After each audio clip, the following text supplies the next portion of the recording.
The hills of Kenya were once quiet, filled with the songs of farmers and the rhythm of tradition. But that silence was broken when the British came, carving up the land, fencing it off, and forcing the Kikuyu people into labor on what used to be their own soil. What began with treaties ended with chains. Families were pushed into crowded reserves. Men worked for pennies, women served in homes they didn't own, and children grew up learning they were inferior in their own country. But in the shadows, something stirred. In the forests and villages, young men like Dedan Kimathi gathered by firelight, swearing secret oaths. They were tired of waiting, tired of kneeling. They called themselves the Mau Mau, a name whispered like a storm. They didn't wear uniforms. They didn't fight on open fields.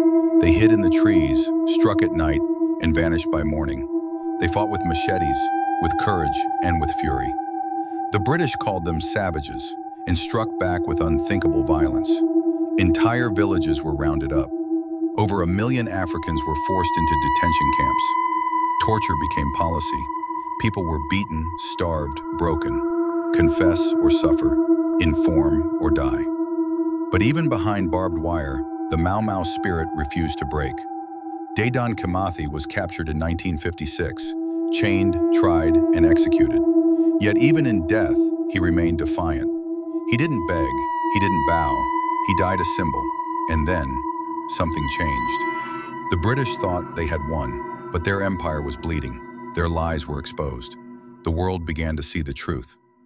By 1963, Kenya raised its own flag. The Mau Mau were gone, but their echoes still shook the soil. They weren't perfect, they weren't saints, but they were fighters, resisting a machine that stole their future. Today, some still call them terrorists, but in the hearts of millions, they are heroes. Subscribe to Luminari for more hidden truths.